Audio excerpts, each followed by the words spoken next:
Satu hari ada perselisihan antara baginda Rasulullah dengan Siti Aisyah. Dan kita kalau melihat dalam sejarah, banyak penceritaan tentang kehidupan rumah tangga Nabi melalui penceritaan Siti Aisyah.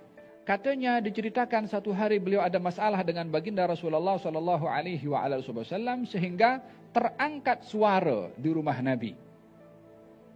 Sayyidina Abu Bakar waktu itu masuk ke rumah, mendengar suara terangkat daripada suara Siti Aisyah, ditegur oleh Sayyidina Abu Bakar Siti Aisyah radhiyallahu anha karena putrinya.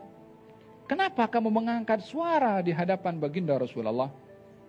Dalam riwayat yang lain dinyatakan satu hari ada masalah Nabi dengan Siti Aisyah dalam hal yang sama ini. Kemudian kata baginda Rasulullah, masalah ini kita kena selesaikan. Siapa yang jadi orang tengah? Kata baginda Rasulullah, apa kata kalau Umar bin Khattab? Kata Siti Aisyah, Umar terlalu keras. Kalau begitu Abu Bakar, kata Nabi. Kata Siti Aisyah, oke, setuju Abu Bakar. Karena ayahnya jumpa dengan Sayyidina Abu Bakar.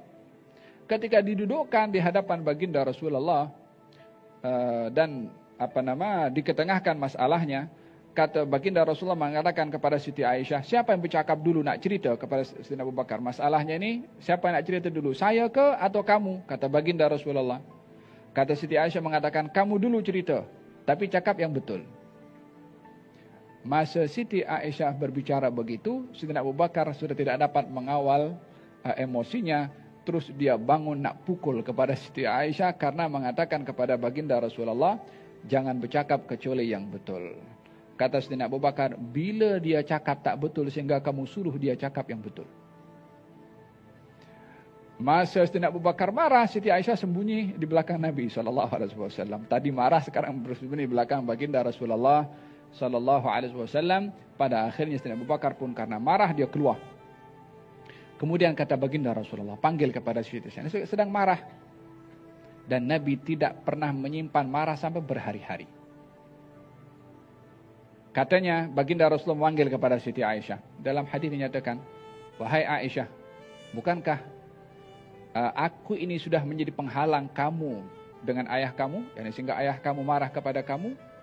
Apa kata kita duduk damai supaya dia tak marah?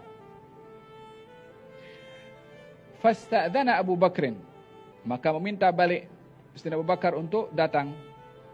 Baginda Rasulullah waktu itu yataraddaha ini memujuk, meminta ridha kepada Siti Aisyah. Sudahlah, tak payah panjang-panjang benda ini. Yataraddaha itu menarik ridhanya, meredakan marahnya Siti Aisyah.